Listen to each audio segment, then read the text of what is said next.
Okay, my friends, I wanted to do another little section on this whole menopause thing and hormones because there are some people out there who read research and put those kind of polarizing statements out onto social media about how hormones have nothing to do with weight gain in menopause.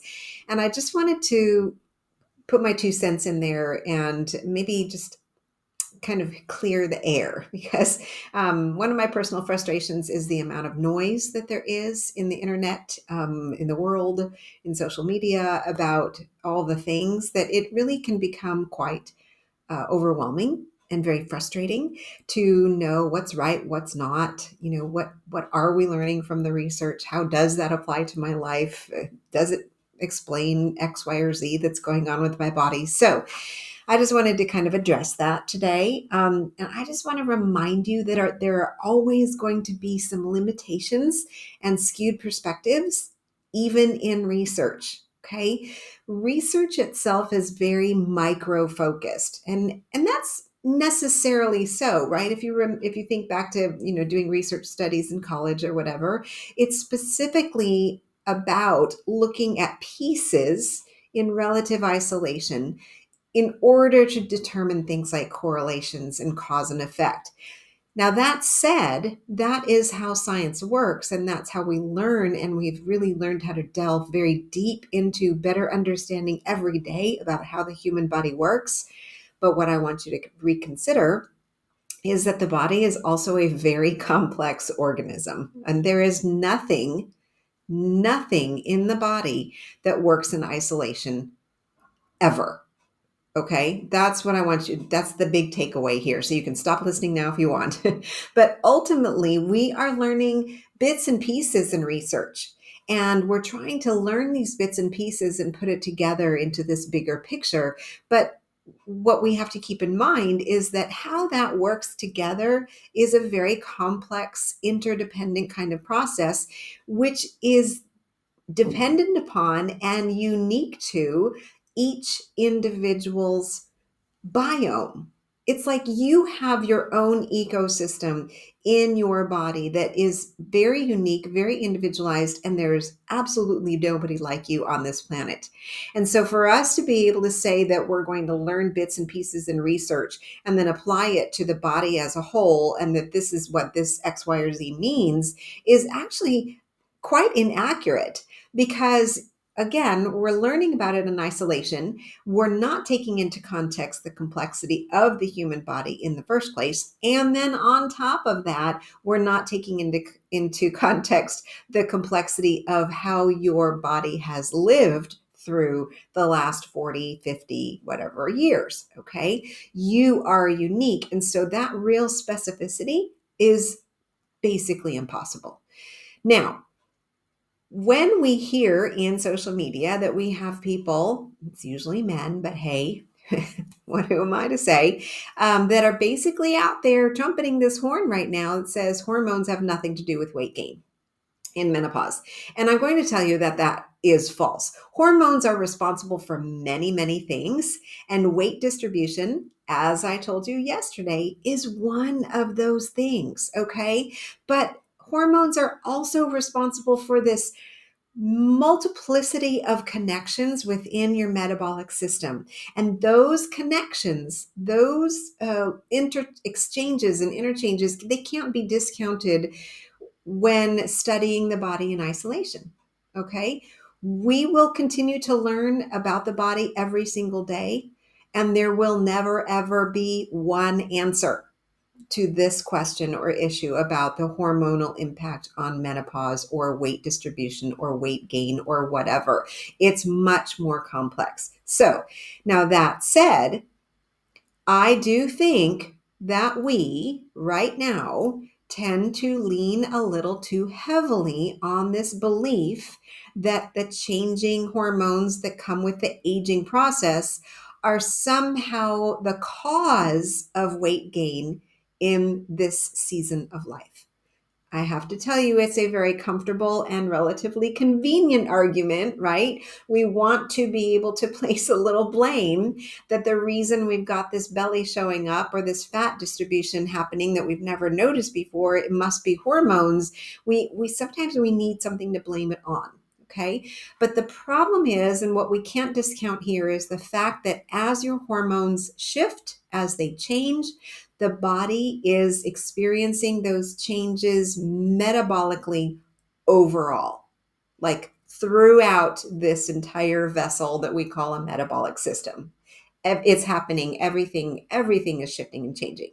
So the other thing that I work with a lot of athletes and bodybuilders and that kind of thing, and we have something in the world of athletes, endurance athletes, bodybuilders, certainly called metabolic dysfunction, which basically means that we've spent enough time really jacking up our metabolic system over the years through crazy dieting and calorie intake and energy expenditure and overall stresses that we've really kind of messed everything up.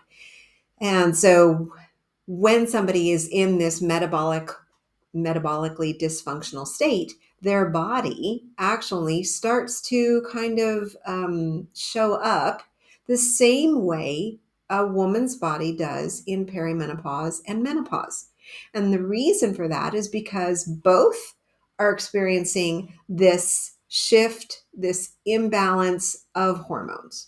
Okay. Hormones are very complex. It's not just your estrogen, progesterone, and testosterone. There are other hormones. Maybe I'll do another video on that. Okay. And all those things that are important. But those are the ones we think of. But they're not the only ones that are changing. And hormones, when they shift, when they are a little off balance, like I mentioned yesterday, it does affect where your fat stores will sit on your body, and yes, can absolutely contribute to your body composition at this season of life as you age. But I'm sorry, not going to be very popular by saying this, but that is not the only reason, nor is it the only cause. Okay. The bottom line is that what women are experiencing in middle age, that we see this weight gain in this case, or weight distribution, is not only due to hormonal fluctuation. It's one factor, yes, one that we have to keep into perspective, but it is also blood sugar imbalances, dysregulation. It's also sleep, quality, quantity. It's also what we call nervous system dysregulation. Your nervous system is that sympathetic versus parasympathetic. That's your fight, flight, and flee or freeze, or your rest, digest, regenerate, renew. Guess what? When we're at this stage of life, guess where your body spends most of its time? You got it, right over here in the sympathetic fight, flight, freeze, whatever state. That's, I call it, I kind of thinking it as like revving on high RPMs, like all the time. Just like your car cannot sustain that kind of level without starting to break down, revving high RPMs, right? If you just put your foot on the gas and just let it burn itself out, it will. That's what your body's doing when it's still in this sympathetic state. We don't spend very much time in the parasympathetic state, that rest, digest, renew, and that's a problem too. That's what we call nervous system dysregulation. Okay. I've even heard of this whole context when it comes to menopause and all of these things that we start experiencing with our body and our body composition as the sleep sugar survival equation, because that's really what it's about, right? I said blood sugar, sleep quality, sleep volumes, restfulness of sleep, right? And then your survival. Are you revving up there in your fight or flight all the time? Or are you dialing down into your parasympathetic more frequently? No, you're not. Okay. So all of those things have been happening. And generally, the first 40 years of our life, we spend in a pretty dysregulated state. Okay. A lot of this stuff happens as early as childhood, and then it just gets impacted upon as we continue to age, when we start going through menstruation. If you take birth control, how long you were on birth control.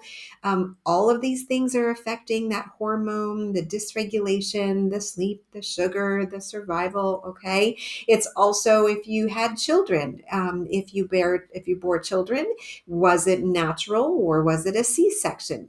Did you nurse your babies? And if you nursed them, for how long? All of these things, my friends, are factoring in to what your body is experiencing today. It's been building up in that first 40 years of life, and it is all very unique, A, to women, but B, it's also very unique to you as an individual. And all of it has an impact on how your body is maturing, in what your body looks like right now in this season of life, and where this mystery fat seemed to show up from. It's there. It's been building up for the first 40 years. Okay. So then you add all of that kind of stuff that your female body has gone through in the first 40 years. And then you add in that yo-yo dieting that we all did in the 20s, right? And crappy sleep for years, or not enough sleep, high stress, and building a job, building your profession or raising a family, right? All of those stressful factors that factor into that. And then you add in the chemical crop in our food and our air and in our environment. That's all factoring in. And then, okay, let's go ahead and acknowledge there's also trauma, emotional trauma that we all carry around with our entire body affected by all of that.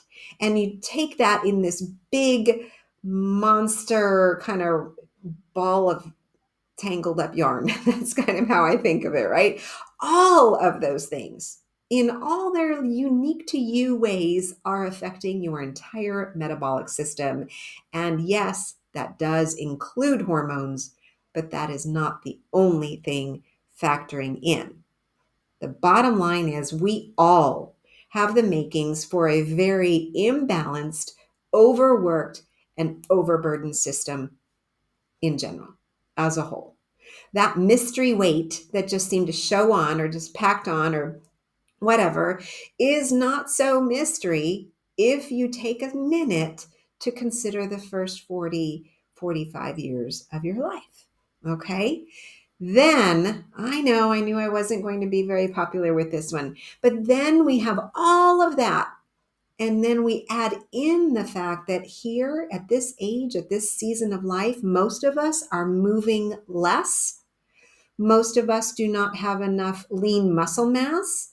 And most of us are continuing to eat crap food that does not provide any critical nutritional value to the body at all for use in day-to-day management of all of this continuing overwhelm and burden. And put that all together, poof. Yep, you have weight gain.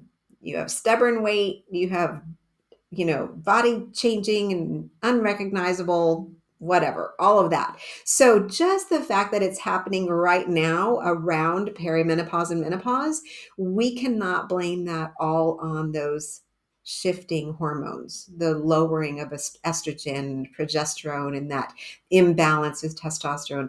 That's not the only thing to factor in here, my friends. Okay. It's easy to point a finger at it. It's easy because we all want something to blame, but it's not reality. So we can't make a blanket statement about it one way or the other because the body is way too complicated for that. And what you are seeing is the result of all of that complicated history to bring you here to today. All right. So